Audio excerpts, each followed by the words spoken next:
네, 예, 이 단장님 안녕하세요. 네, 안녕하세요. 예, 예. 예, 남신당 탐사대입니다. 예, 예.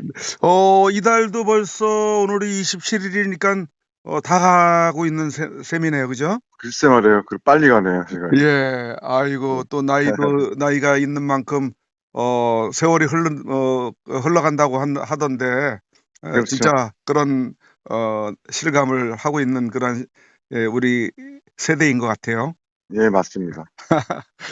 어제 예, 김포 쪽에서 그 70세 되신 분께서 그 네, 땅굴 의심 징후에 대한 경험이 있다고 예, 예, 제보가 왔어요. 예, 예, 그래서 김포 쪽 가면은 우리 또 이 단장님이 그 또 전설이시기 때문에 예, 예, 경험이 많이 있으실 것 같아 가지고 예, 한번 참고로 예, 이야기를 좀 들어봐야 되겠다 싶어서 연락을 드렸는데요. 예, 예, 그쪽에도 예전에 탐사를 다녀오신 걸로 알고 있는데 예, 예. 거기가 보니까 북한 38선으로부터 직선 거리로 뭐 한 4km, 5km 그 정도뿐이 안 되는 지역이더라고요, 제보 네, 지역이. 맞습니다. 맞습니다. 굉장히 가깝지 않습니까? 예, 예. 그쪽에 김포 지역의 그 땅굴 실태가 어떻던가요? 지금 제가 그 정확히 말씀을 드리면요. 네. 지금 제보 주신 곳이 그 석평리인데, 예, 후평리. 예, 예, 후평리인데 예전엔 석평리라고도 하고 후평리 바로 옆에 있는데 아, 그 위로 올라가면은 시암리라는 곳이 있습니다. 네네. 그 다음에 시암리 바로 위가 북한의 그 한터산 뒤에서 어마어마한 흙이 밑으로 내려왔어요. 산 속에서 흙을 엄청 파제꼈죠. 음. 그 다음부터 글리 어 빼냈다는 얘기인가요? 그렇죠. 음. 그 아무튼 그 흙이 매일 7대 정도의 경운기 같은 차량이 네. 토사를 갖다가 옮겼어요. 아. 북한 쪽으로 옮겨갖고 강가에다 뿌렸는데 아하. 그 강을 개척하면서 횟가루, 그러니까 뭐 안반가루 같은 것, 네네. 그런 것들이 88년도 11월 달에 관측이 됐어요. 제 기록을 보니까. 기록이 예, 예. 있군요. 그리고 그 지금 후평리는 제보가 어떻게 들어왔냐면 그때 그 후평리에 사시는 김천환 씨라고 계셨어요. 네네. 근데 그 김천환 씨가 저한테 제보를 주었는데 그 제보를 준 게 90년도 10월 달이죠. 10월 달. 날짜는 정확히 알고 있는데 10월 달에 김천환 씨가 제보를 해가지고 후평리에 25구멍을 뚫었습니다. 그래요? 네네. 근데 그 후평리 위에 조금 위에 후평리 꼭대기에 올라가면 절이 하나 있어요. 음. 절이 하나 있고 그 주변에 후평리에 가장 좀 높다는 산이 태산이라는 데가 있거든요. 태산. 네. 네네. 지금 이름이 바뀌었는지 뭐 어떻게 되지만 그 태산이 있는데 아무튼 시암리에서 후평리 방향으로 탐사가 된 게 광장까지 포함해서 6개 땅굴이 지나갔습니다. 그래요? 네. 심도는 68m부터 음. 105m까지였어요. 아하, 예. 그래서 저희가 그 김천환 씨 텃밭에 가서 음. 세 구멍을 뚫었어요. 그렇군요. 예, 그 뚫은 사람이 누구냐 하면은 아직 생존해 계세요. 박상문 씨라고 내가 전화번호를 뭐 달라 그러면 하남에 사시는 박상문 선생님이 코아 시추를 102m까지 팠는데 음. 우리가 줄자로 재니까 98m밖에 안 나오는 거예요. 왜냐하면 100m 이상을 팠어도 그 파는데 나오중에 서징을 하는 와중에 무너진 거죠. 음. 그래서 안에가 좀 메어진 거예요. 6인치로 뚫었는데. 네. 그래서 저희가 물이 다 빠져나가가지고 이상하다 왜 물이 있을 텐데 100m 이상 팠는데도 물이 없는 거예요. 네. 그래서 거기다가 김천환 씨가 또 대우전자에 다니던 분이었는데 대우전자에서 우리가 그러면 이거를 청음기를 좀 한번 만들어 줄 수 있겠느냐라고 하니까 그 제보하신 김천환 씨가 청음기를 만들어줬어요. 아, 그래서 아날로그를 옛날 아날로그 테이프로 청음을 해가지고 거기다 청음기를 98m에다 다 집어넣고 위에서는 우리가 텐트를 쳐놓고 음, 삼겹살을 구워 먹고 술 한잔을 했죠. 아, 저녁에. 네네. 그런데 새벽 3시에 확성기에 갱차가 지나가는 거예요. 확성기? 그러니까 위에 청음기를 집어넣고 아, 위에다가는 확성기로 연결해서 음, 외부의 지하의 소음을 우리가 들을 수 있게끔 아, 장치를 해놓은 거죠. 네. 근데 텐트 안에서 난리가 난 거예요. 갱차가 지나간 거예요. 갱차가. 예, 멀리서부터 치크치크치크치크치크치크치크치크치크 하면서 우리 멀리서부터 들어오면서 바깥으로 빠져나가는 것까지 갱차가 지나갔죠. 그래서 우리가 깜짝 놀랐죠. 깜짝 놀라갖고 그때 어, 그 그때 당시 저하고 정지용 씨하고 박상문 씨하고 또 동명이인 김대중 씨라는 분하고 그다음에 음, 김종우 씨라는 분하고 다섯이서 거기에 있었죠. 텐트에 음, 있으면서 밤새 지켜봤는데 이 5명 모두 다 새벽에 깜짝 놀란 거예요. 음, 갱차가 지나가는 걸 우리가 청음을 했기 때문에. 네. 그래서 그걸 녹음 테이프로 갖고 그 이튿날 정지용 씨가 보고를 했죠. 지 해병대 사령부에다가 저 음, 보안사령부에다가 그때 당시 보안사였으니까. 네네. 그래서 이 소리를 듣고 난리가 났죠. 군부대에서도. 뭐, 거기에 있는 후평리 이 담당하는 보안부대장이 해병 이사단 보안부대장이 해병인데 황모 중령이었어요. 네, 예. 그것도 황 선생님네 집안일까 아마 같은 황 씨니까. 제, 아이고, 제 기억으로 황모 중령이 와서 완전 칭찬을 했죠. 뭐 이거 끝났다 틀림없다 이 구멍이냐 이 구멍에 음, 소리가 났다. 음, 난리가 난 거죠. 보안사령부뿐만 아니라 해병대 사령부 그다음에 수도군단 정보부대 다 난리가 났죠. 이게 네, 진짜 여기서 처음이 됐냐? 그래갖고 그 이튿날 군부대가 오고 막 와고 했는데 이틀 동안 낮에 처음기에서 소리가 안 나는 거예요, 또. 음, 그리고 또 며칠 있다가 또 갱차가 지나가는 소리가 또 들렸어요. 녹음을 또 했죠. 네, 그런데 이제 저 탐지과, 육군본부 탐지과에서는 이 소리가 진짜 여기서 난 거냐, 뭐하냐고 쑥대밭이 난 거죠. 이게 진짜 근데 어찌할 바가 없는 거예요. 98m를 절개할 수 있는 결론을 내릴 수 있는 사람이 아무도 없어요. 그러게, 너무 깊네. 네. 그러니까 그때 당시 후평리에 땅굴 6개가 나란히 김포반도를 지나서 개화산을 지나서 그 인천 지금 뭡니까? 계양 방면, 네, 계양산 방면 네, 예. 그쪽으로 갔다는 것은 우리는 확신을 할 수 있었어요. 다시 한번, 그 노선이 어떻게 된다고요? 노선이 북한 적지역이 예, 어, 황해남도 개풍군이 개풍, 예. 개풍군이 시암리고 황해북도 개풍군이 조강리라는 데가 있어요. 조강리 한터산. 한터산. 그러니까 그러니까 함경북도 개풍군 조강리 쪽에서 남도 시암리 방면으로 해서 쭉 밑으로 타올라서 후평리 방면으로 통해서 네, 이 후평리가 김포공항, 기포공항. 그 다음에 또 다른 노선은 개화산 밑으로 들어가고 그 개화산 밑으로 해서 어디입니까? 계양산. 계양산. 이쪽으로 들어간 것은 우리가 94년도에 이미 확인을 했어요. 아, 탐사로. 예. 우리 시청하시는 분들이 놀래시겠네. 그게 놀랄 정도가 아니고 우리가 그 이후에는 가장 심도가 얕은 곳을 찾아다닌 거예요. 왜 그러냐면 지하에서는 자기네들이 심도를 모를 거예요. 지상의 위에 대략적인 심도도 모르잖아요. 산 밑으로 갈 수도 있고 강 바닥으로 하저 밑으로 갈 수도 있고 또 반 밑으로도 가지만 우리는 지형을 알 수 있죠. 산 같으면은 심도가 150m, 200m도 될 수 있지만 하천 가까이나 논바닥 밑에나 뭐 수수밭, 갈대밭은 갑자기 지형이 얕아서 걔네들이 지나가더라도 지표면의 심도는 낮아질 수가 있잖아요. 그렇죠. 그 낮아진 데를 우리가 찾으려고 했던 거예요. 음. 그 낮아진 데를 찾거나 광장을 만들어 놓은 데를 찾으려고 시추를 많이 했던 거죠.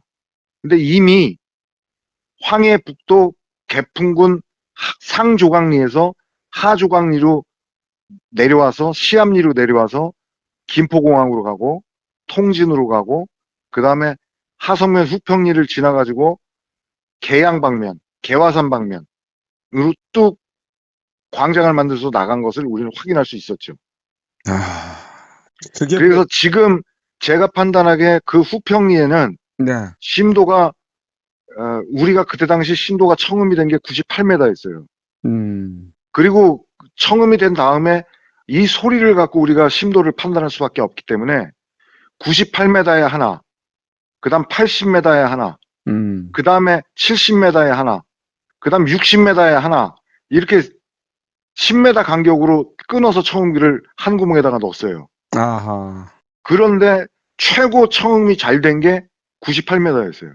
아, 네.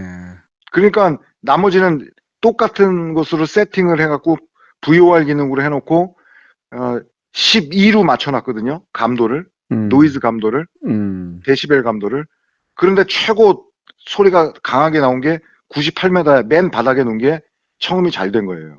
아, 그렇군요. 그래서 우리가 판단하기엔 심도가 그렇다. 그리고 그 위에 하성면 후평리 위에 절이 하나 있는데 지금 이름이 기억이 안 나요. 근데 그게 언덕에 있어요. 산 꼭대기 위에. 제 기억으로는 밤나무가 많았던 것 같은데 네. 거기에 스님이 물을 뚫으려고 이제 물이 없으니까 네, 우물을 팔라고. 우물을 파려고 뚫었는데 갑자기 뜨거운 물이 안반을 뚫고 올라온 거예요. 오. 그래서 온천지대인가? 온천으로 착각한 거죠. 온천이 아니에요. 그럼 온천은 계속 나와야 될 거 아니에요. 뜨거운 물이. 예, 예. 그런데 그날만 나온 거예요. 이게 뭐가 나온 걸까요, 그러면? 그날만 그냥 모르죠. 우리는. 그래서 다우징 탐사하는 김종호 씨나 김대중 씨나 그 다음에 김천환 씨도 다 모셨고 그 다음 또 하나 다우징 그 당시 잘하는 문 선생이라고 계셨어요. 사천에. 그분들을 이제 서로 탐사를 시켰는데 거기에 광장이 있다는 거예요.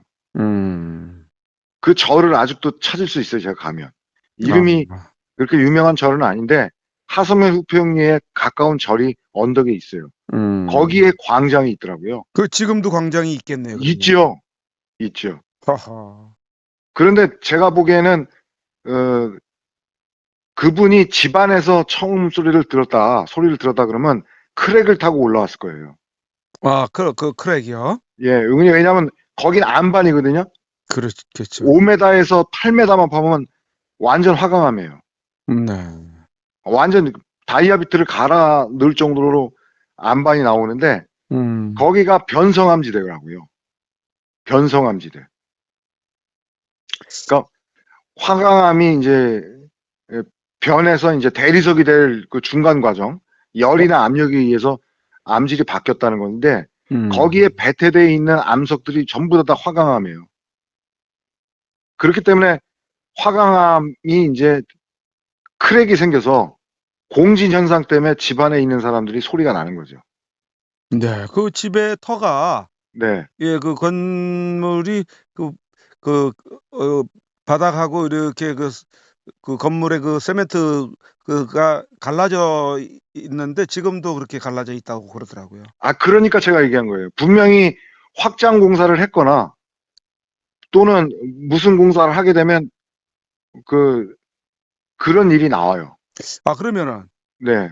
지금 벌써 거기가 땅굴이 지나간 지가 벌써 오래전일 텐데. 오래전입니다. 지금은 예. 확공했을 거예요. 그 확장 공사의 의미는 어떤 의미죠? 자, 만약에 제가 같으면은 땅굴 한두 개 갖고는 방어와 공격이 안 돼요.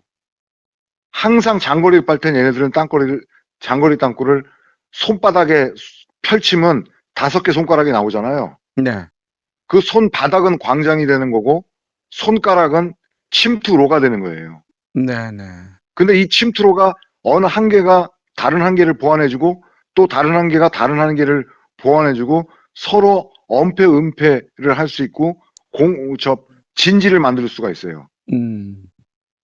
그러니까 개활직이 아니라 산속에서도 출구를 낼 땐 항상 손바닥 펼치듯이 광장에서 뻗어서 나와요. 예. 게릴라전을. 네. 근데 안반이 겨울철에 갑자기 추웠던 날에 김포반도에 항상 무슨 일이 있었냐면 배관이 터져요. 그게 왜 그러냐면 배관은 예전에 묻어놨던 것인데 네. 갑자기 안반이 흔들리거나 충격을 약간 더 받으면은 밸브 부분이 마모된 곳이 터져 나가요. 네, 수압은 네. 세기 때문에. 아하. 그런데 그것이 오죽했으면 그 김포반도 내에서 부평리나 뭐 김포반도나 뭐 시암리 이런 광장되는 부분에 광장을 새로 만든 지하에 진지를 새로 만든 곳에는 유달리 이상하게 누수 현상, 누수 공사가 많이 생겨요. 옛날에 심은 거기 때문에 엑셀 파이프에다가 청동 조인트 갖다 막 한 거거든요. 옛날 배수가 그렇게 하거든요. 요즘은 그렇게 안 하는데. 네. 옛날에 했던 엑셀 파이프를 하는 것은 그 엑셀 파이프 연결한 부분이 한번 꽉 다졌을 거 아니에요. 그렇죠. 세면으로도 다지고. 근데 이것이 만약에 갑자기 추운 날에 안반에서 광장을 만든 거나 지하의 발파음 때문에 충격을 받으면 조인트 부분이 터져 나가요. 아. 약한 부분이. 그런 현상 때문에 그렇게 생긴 거네요. 제가 그러면? 판단하기에는 유달리 김포반도 화성면 후평리나 그 통진 마송 이런 부분에 땅굴이라고 우리가 주장한 부분에 관해선 겨울에 항상 누수 사고가 많아요. 누수 보수가 항상 많아요. 그런데 가다 부어서 탐사를 하게 되면 광장이 만들어졌죠. 그렇군요.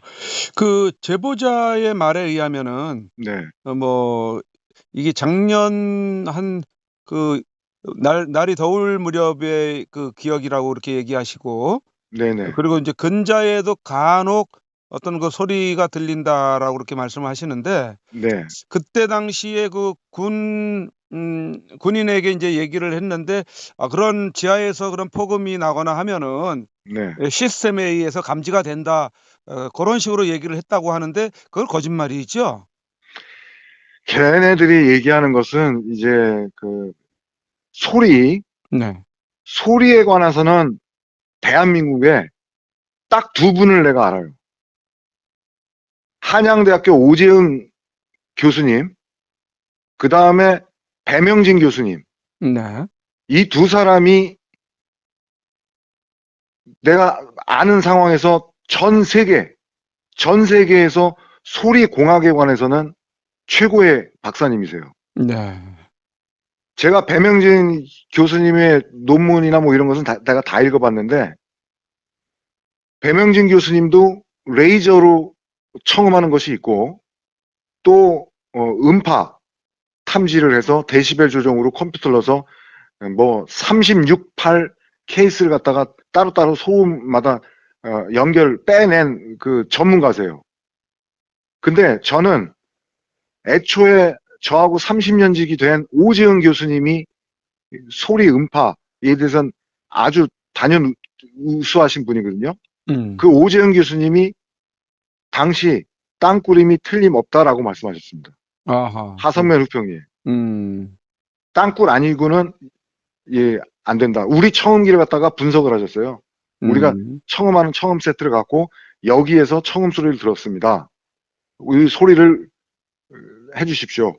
네. 그래서 오재영 교수님이 분석을 해서 당시 92년도, 93년도에 월간조선에 7월, 7월호, 8월호, 9월호, 10월호, 12월호까지도 계속 몇 개월 동안 연재를 하셨죠.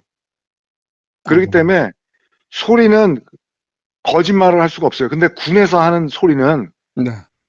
그분들도 소리에 대한 감지를 누구한테 전달하느냐? 오재영 교수 아니면은 배명진 교수님한테 의뢰를 한다고요. 음. 전문가로. 그러면 근데 제대로 그 분석을 해 줬을 텐데 왜 우리 제보자나 민간인들한테 전달할 때는 땅굴 소리가 아니라고 그런 답변들을 하죠? 땅굴이 군은 나오면 안 되는 거예요. 허허. 군은 죽어도 4km, 5km 이상 땅굴이 나오면 안 되는 거예요. DMZ 그 내에서만 존재해야지 그 이남으로 뭐 넘어가면은 안 된다는 얘기죠? 그렇죠. 지네들이 선을 긋고 있는 거예요. 그게 뭐냐면 5km까지가 뭐냐면 페바 알파, 페바 브라보, 페바 찰인데 페바 브라보 선이 다 4, 5km예요. 그게 뭐냐? 전초 방어선, 중앙 방어선, 최후 방어선. 이게 알파 브라보 찰리로 전투 지경선을 나타놓고 있거든요. 근데 이게 최후 방어선 밑으로 땅굴이 발견돼 봐요. 그럼 걔네들 우리의 작전도 실패인 거고 경계 책임을 물어서 땅굴이 나오면 안 되는 거예요. 그리고 원칙이 군은 민간인이 찾으면 안 되는 거예요. 참. 그거를 만들어 놓은 장본인이 바로 그 육군 정보참모부장 했던 김진호, 합참부장 했던 김진호. 이 김진호가 막은 거예요. 왜?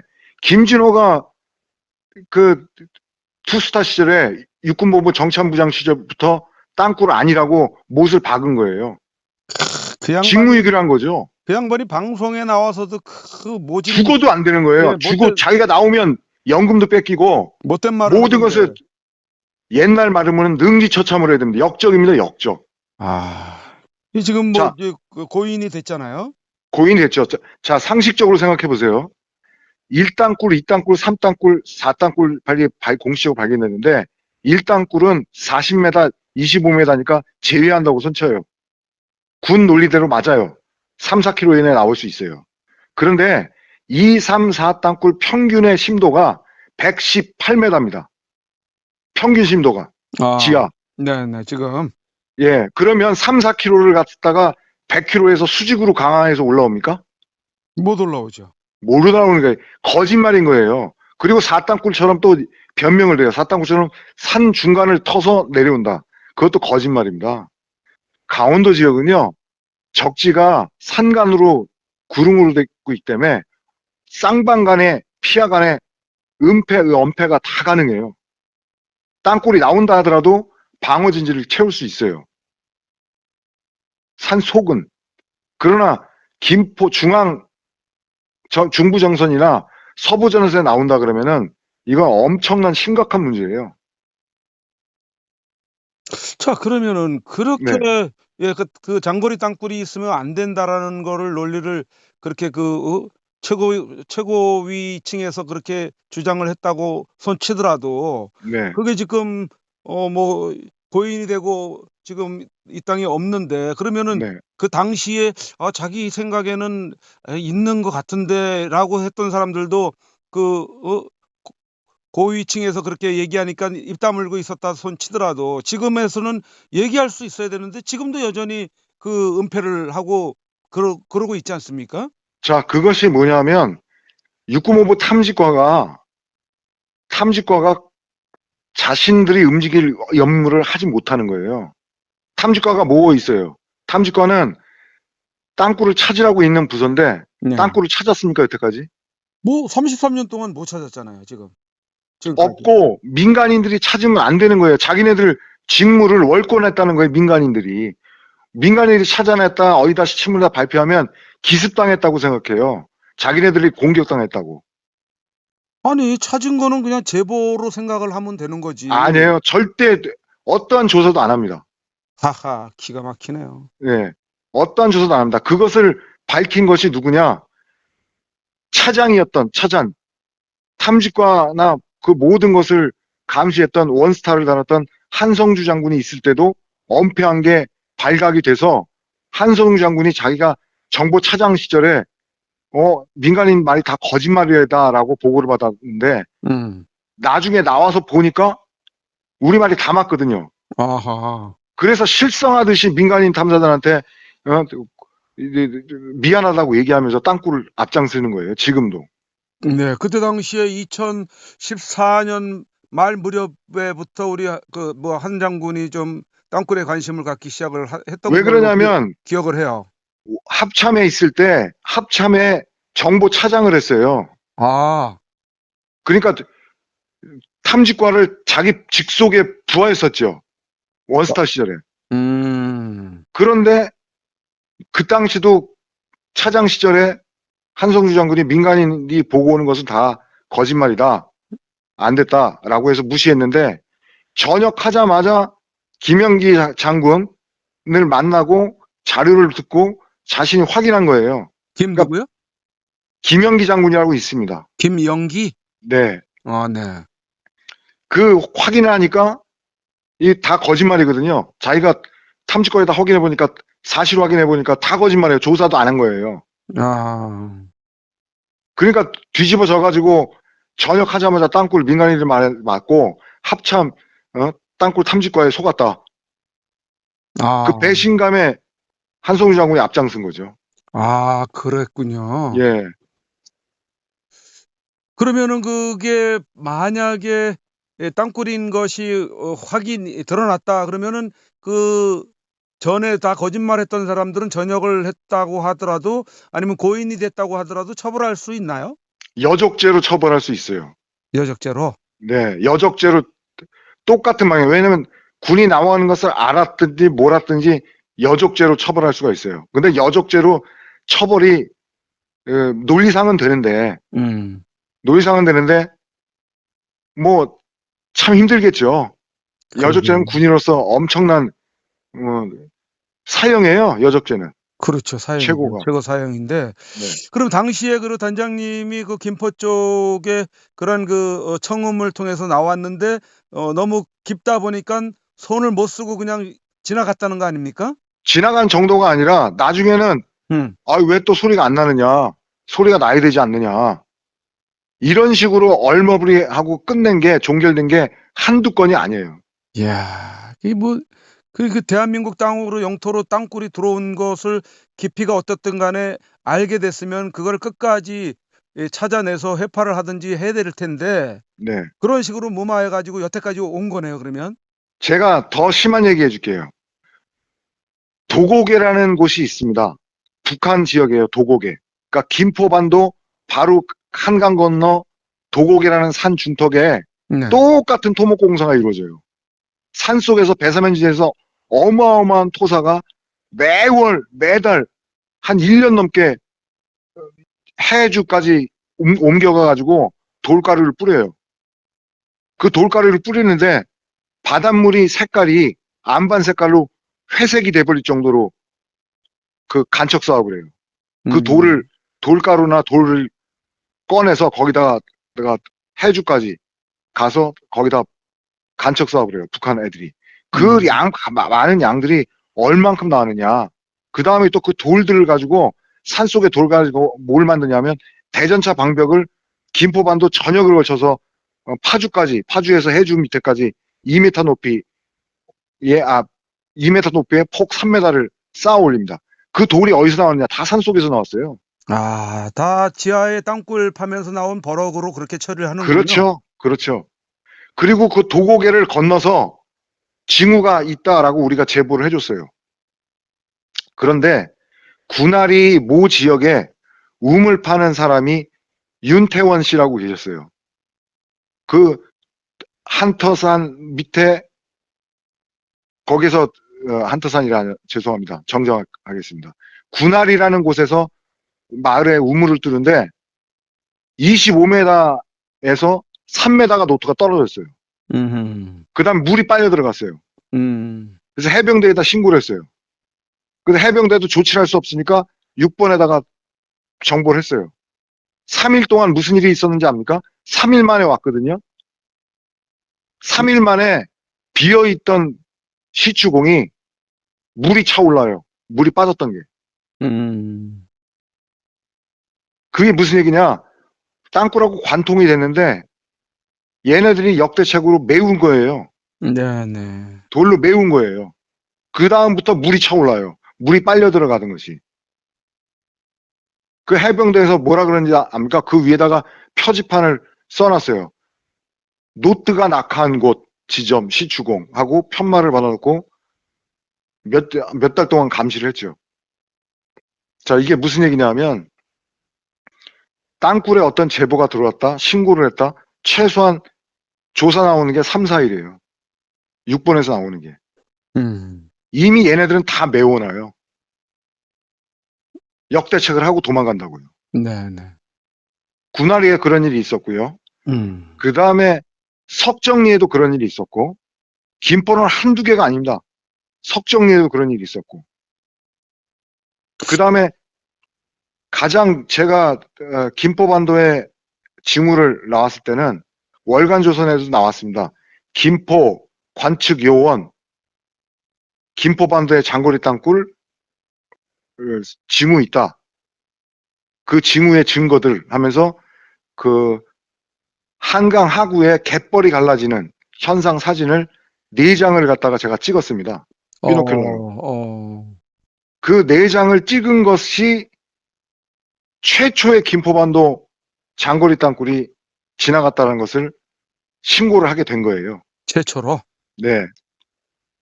왜 그러냐면 애기봉에서 이제 합동 오피인데 애기봉 158고지 애기봉 고지에서 관측을 하고 있는데 1988년도 9월 16일인가 17일일 거예요. 왜 그걸 기억하느냐 하면 9월 16일이 어머님 생일이었거든요. 그래서 제가 그 생일을 알고 있기 때문에 그날 사진을 찍었기 때문에 신고를 했기 때문에 알고 있어요. 그리고 88년도가 올림픽이 열렸기 때문에 그렇고. 네네. 자, 물이 갑자기 간조 때 빠져나갑니다. 한강하구 자체는 폭이 1km에서 1.3km밖에 안 돼요. 남북의 거리가. 심도는 유속은 3에서 5노트밖에 안 되고. 그다음에 1일 2교대 수중 간만조가 일어나고. 근데 간조시에 북한에서 열어져 있는 관산포 지역에 갯벌이 갈라지고 그다음에 한터산 지역에 갯벌이 갈라지는데 그 갯벌이 갑자기 일직선으로 우리나라 쪽으로 시암리 쪽으로 계속 갈라져 내려오는 거예요. 이어져 있는 거예요. 그리고 색깔도 불구스름해요. 그 다음에 모든 갈매기들이 따뜻하니까 그 갈라진 곳에 일직선으로 갈라지고 쫙 벌어진 곳에 계속 거기에 앉아 있습니다. 희한해서 비노큐라라는 큰 망원경으로 관측을 했죠. 근데 이상하게 일직선이 시암리 방향으로 이어져 있어요. 그래서 관산포를 관측 조난일지를 갖다 다 훑었죠. 훑었는데 무슨 일이 있었느냐. 86년도에 홍수가 나면서 관산포가 무너져 내립니다. 무너졌어요. 그리고 무슨 기록이 있냐면 무너지고 거기에 갱차와 레일이 휩쓸려 내려갔어요. 한강하구 쪽으로. 갱차와 레일이 폭 땅이 꺼져가지고. 그게 관측이 된 조난일지에 기록이 돼 있어요. 그래서 우리는 관산포를 뭐라고 부르냐 하면 적지휘 방향 감시소라고 정하고 관측을 해왔죠. 그러니까 무슨냐 하면 한강 하구로 간첩이나 잠수정을 침투하기 위해 만들어 놓은 것이다. 이렇게 단정 지은 거죠. 자, 그러면은 네. 다시 정리를 하자면 김포 쪽으로 땅굴이 들어온 것을 우리 민간 탐사대 탐사 방법으로 네. 총 몇 개나 들어온 걸로 그러면은 단정을 하고 계시는 거죠? 파악을? 제가 기록만 내놓고 직접 탐사했을 때 시암리에서 후평리 방면으로 넘어온 것만 해도 12개입니다. 그 다음 광장이 2개고요. 그 다음에 적지인 도곡에서 유도를 거쳐서 문수산성 밑으로 들어온 것이 6개입니다. 추가로 따로? 예, 따로. 12개, 6개요? 예, 12개, 6개입니다. 허허. 그 다음에 가장 무서운 건 김포반도, 김포공항, 계양산, 네네. 그 다음에 계양역, 계양역, 예. 지하철 차량기지, 그쪽으로도 들어갔죠? 예, 거기까지 들어갔습니다. 왜 계양역이 중요하냐면 예. 연결선이 인천 내부역도 들어갈 수 있고 그다음에 인천 외 지역도 수도권으로도 갈 수 있는 차량이 다 연결돼 있어요. 걔네들은 뭐라 그러냐면 지하철을 간첩들 귀순자들 얘기를 들어보면 경보병 여단 애들이 교육받는 것이 전철까지 우리나라 전철까지 이동할 수 있는 기술력을 가지고 있답니다. 아, 우리나라 전철을 운전할 수 있는 기술을 예, 예. 습득을 하고 그래서 있다는 얘기죠? 예.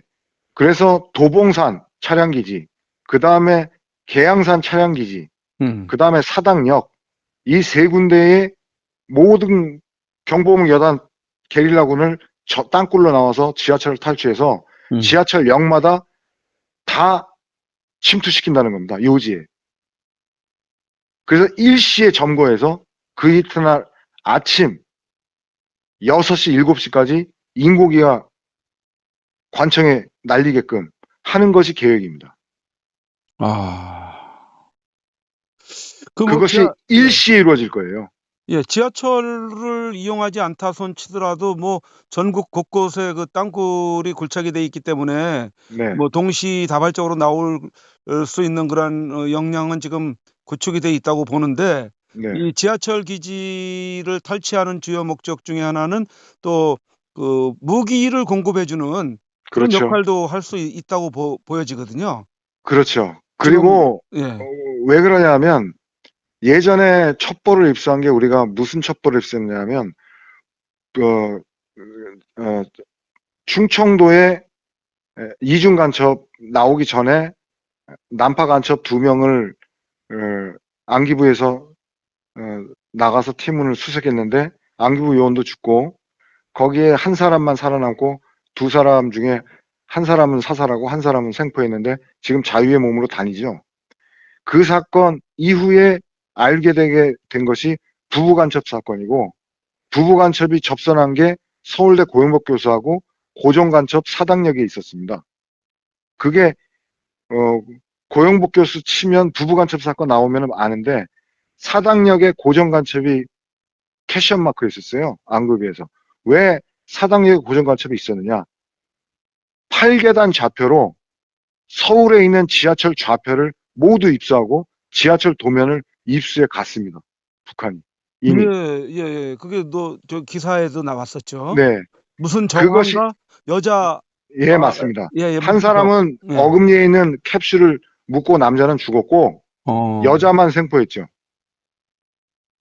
맞아요. 그 기사가 뭐 예, 났었는데 기사 보면 나옵니다. 예, 근데 저는 뭐 자세히 알고 있거든요. 그 상황을, 내용을. 아, 그래요?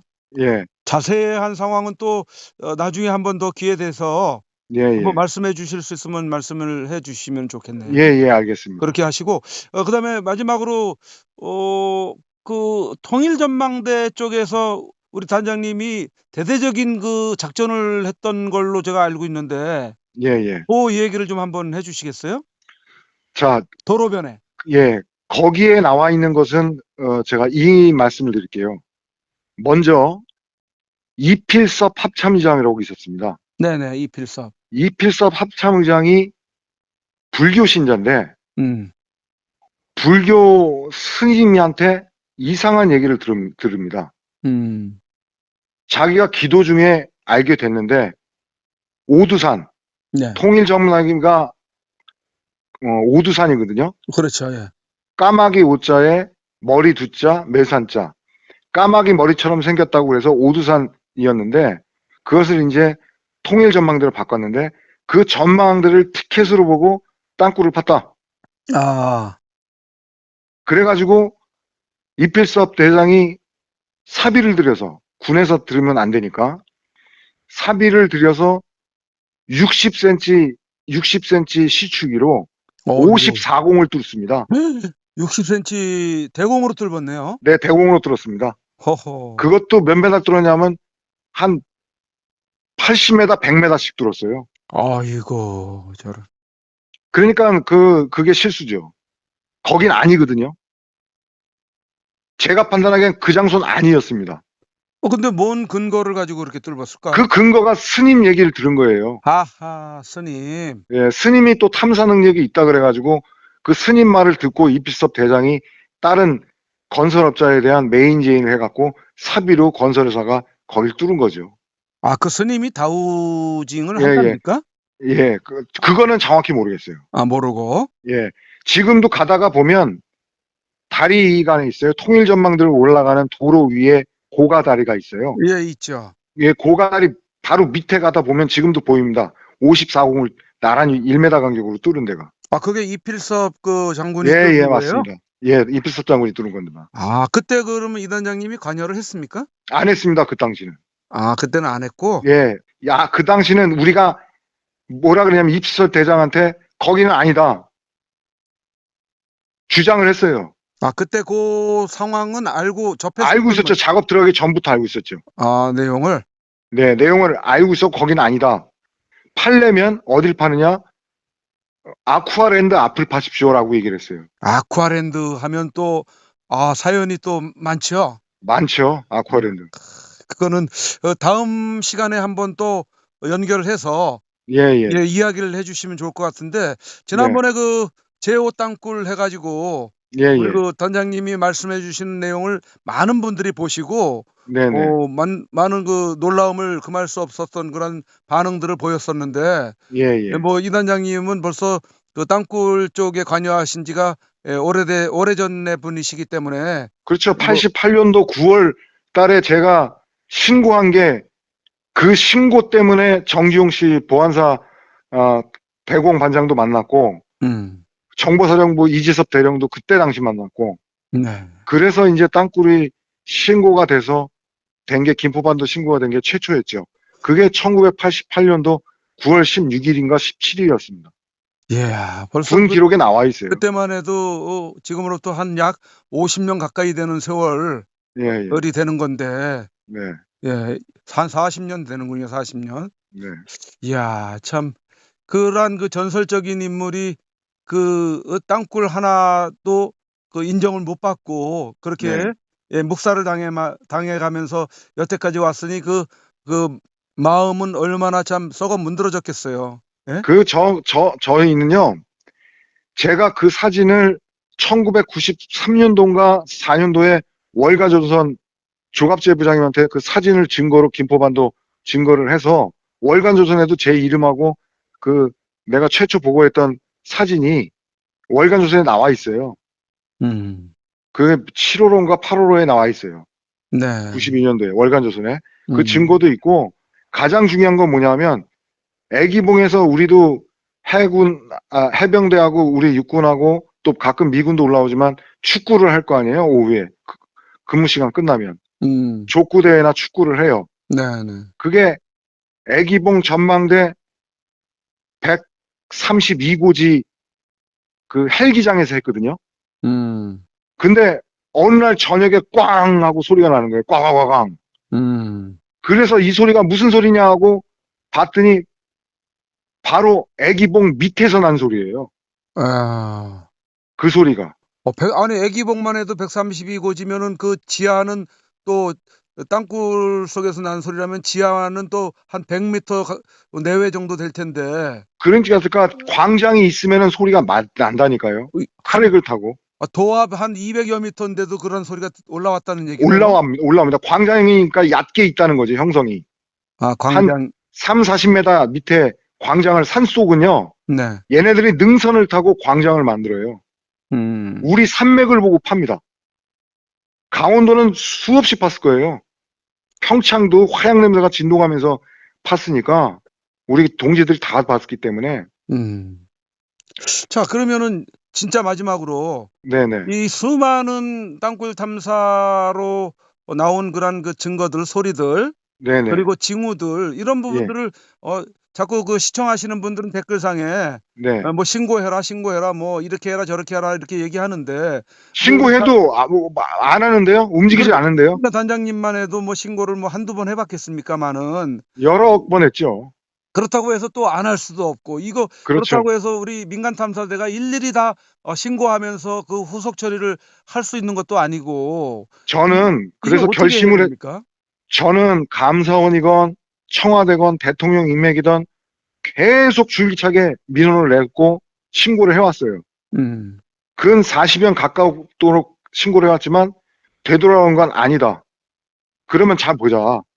우리는 물리탐사까지 하고 샘플도 나오고 그리고 안반으로 메워져 있는 땅굴 증거 사진까지 주면서 땅굴이 맞다라고 장거리 땅굴이 있다라고 존재를 하는데 증거를 내고 네. 군은 어떠한 증거도 없이 자기끼리 상식으로 기준한 것에서 땅굴은 없다라고 얘기해요. 그럼 누가 논리적으로 맞습니까? 누가 논리적으로 맞을 것 같아요? 뭐 우리는 민간 증거를 탐사대가 갖다가 맞고. 물리탐사까지 되고 사비를 대서 이 시추도 하고 증인도 있고 증거물도 있고 모든 것이 있어서 신고를 하는데 걔네들은 조사도 안 하고 탐지관은 4km 이상은 땅굴이 없다. 자기 상식 기준에 의해서 땅굴이 아니다.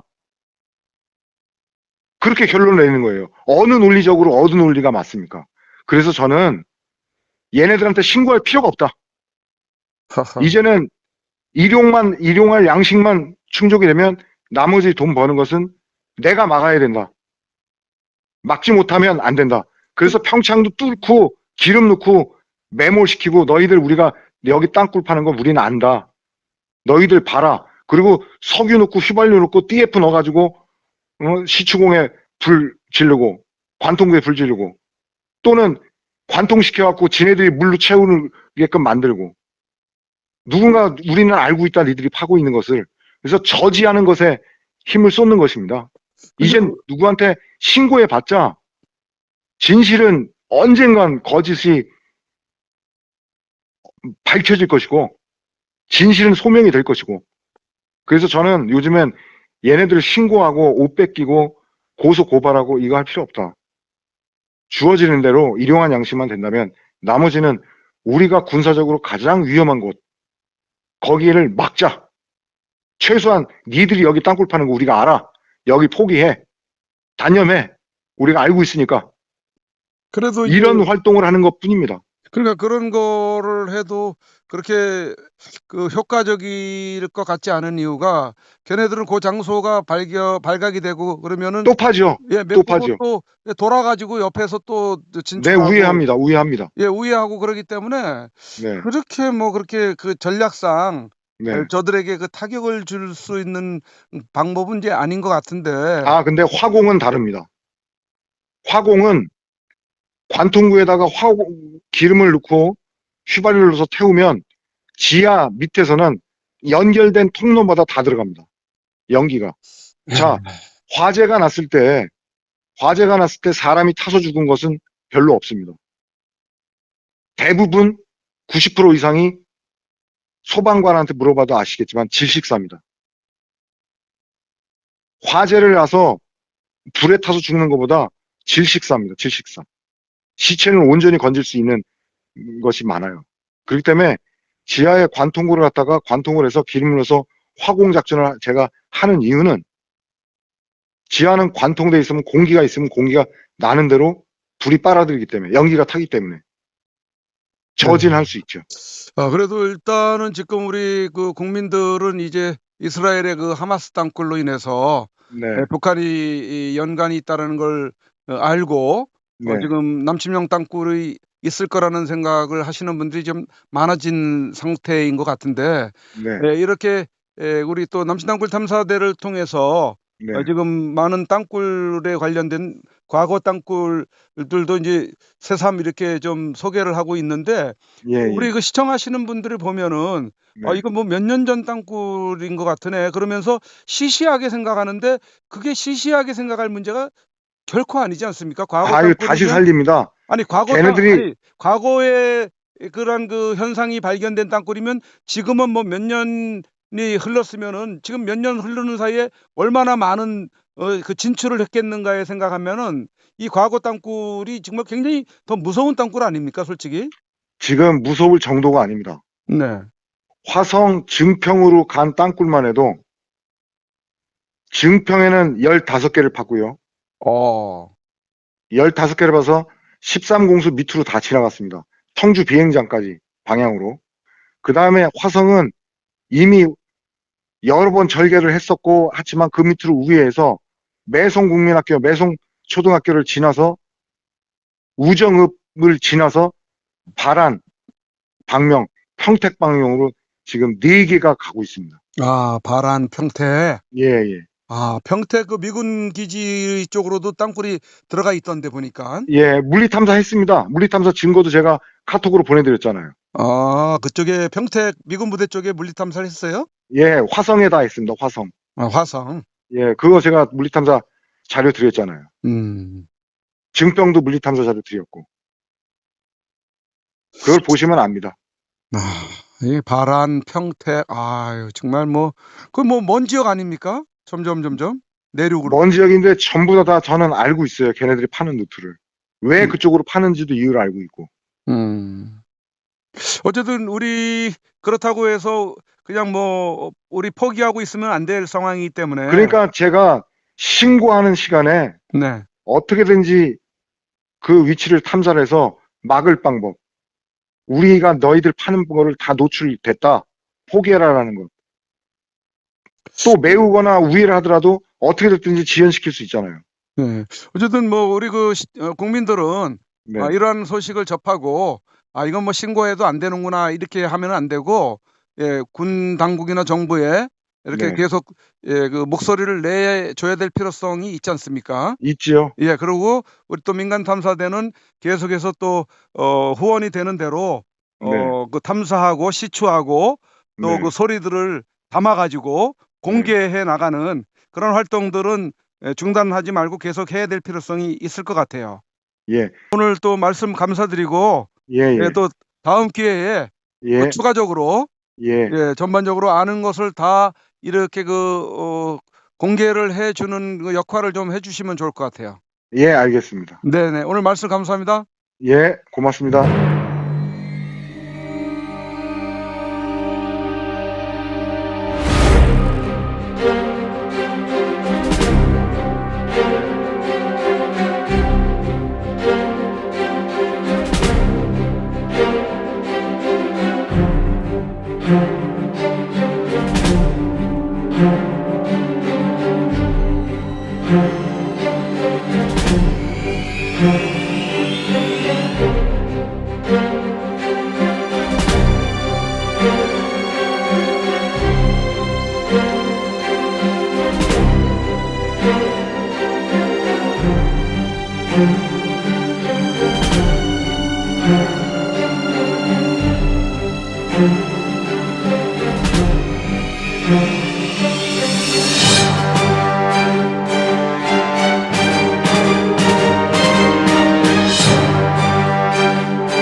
Thank you.